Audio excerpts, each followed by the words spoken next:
Hey Instagram, I wanted to talk to you about one of the days, I thought I was going to die and how poorly I reacted when I thought I was going to die because I was just on a phone with a client, on a call with a client, and she was feeling so childish about her involuntary reaction to a traumatic event that happened to her over the holidays.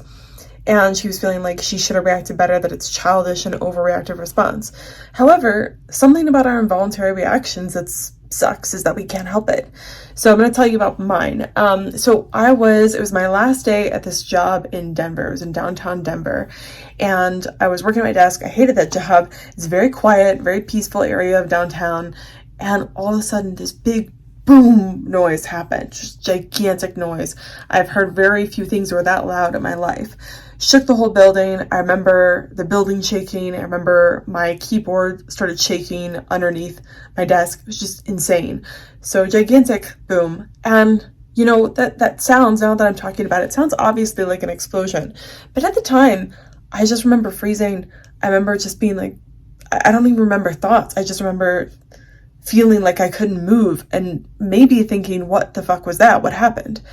But I was just kind of frozen at my desk. Luckily, though, there was an employee, one of my coworkers was a World War veteran. And he, after about 2 seconds, I think, it felt like it was a minute, but it was 2 seconds probably, started screaming at the top of his lungs, everybody get out now, like get out of the building. And just started screaming at us. And him screaming, allowed me to suddenly move again. It's like, oh, okay, right.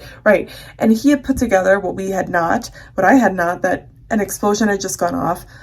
There was some sort of bomb that happened, and it was very close, like blocks away, maybe a few buildings away, meaning we could be next. We need to get out of the building if we have any chance of surviving. There's probably no shelter in our building, so the best thing was to get out on the streets. So I start running. My desk was only a few blocks away from the stairs.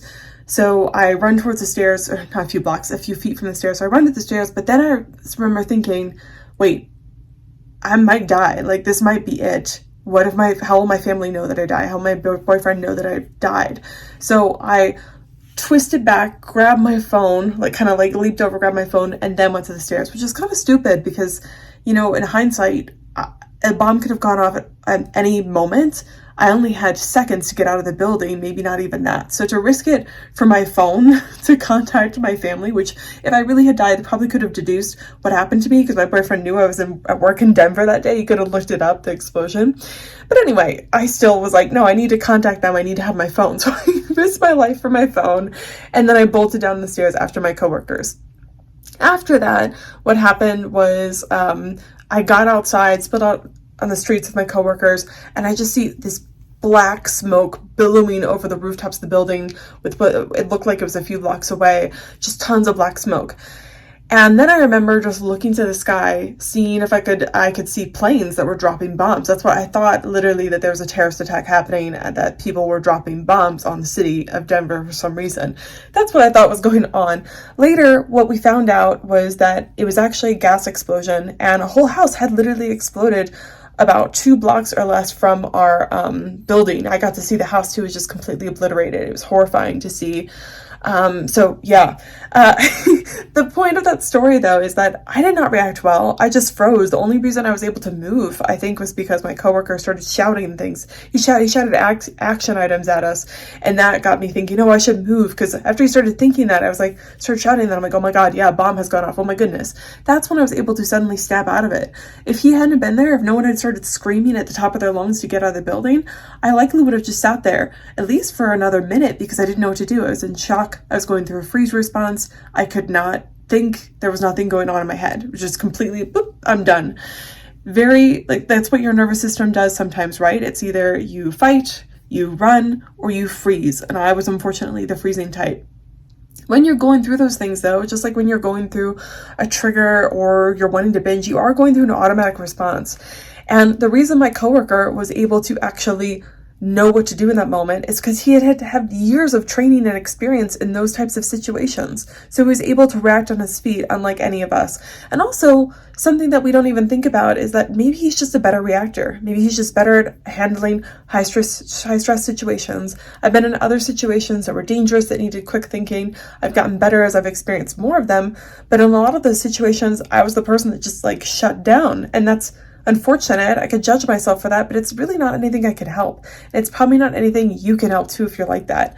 So if you're judging yourself from going through an involuntary reaction, maybe you're reacting to stress, maybe you're binging, you can learn how to handle it.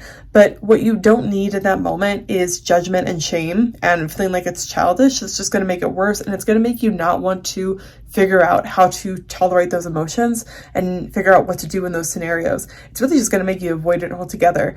You need compassion, and really what you need is nervous system regulation. I recommend this in my course and program all the time. But the book Burnout by Dr. Emily Nagoski, I think her sister made it with her, forget her name though. I think her name's Amelia. But anyway, that book goes through a ton of different nervous system regulation exercises that are very helpful. And they talk about the stress responses that you have. And then in my program, I made a whole burnout workshop too that talks all about how to regulate yourself when you are going through times of stress and what actually happens in the body, because we're judging ourselves for our physiology, like how it is actually made. And unfortunately, you can't help involuntary reflexes. So yeah. Anyways, I hope you enjoyed that story. If you want to know more stories of times I thought I was going to die, I have a few more. So comment below. Maybe I'll do another video like this. But yeah, and if you need help with recovery, I do offer one-on-one coaching and private coaching.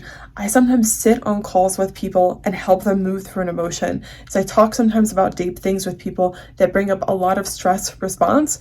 And then they have to, on the call, we have to go through it together and feel it. So I literally help people process emotions. So if you need help with that, I'm around. You can book a consult on my website. Just go to bingebreakers.com and then go to private coaching, or you can check out my group coaching program, whatever is best suited to you. All right, bye.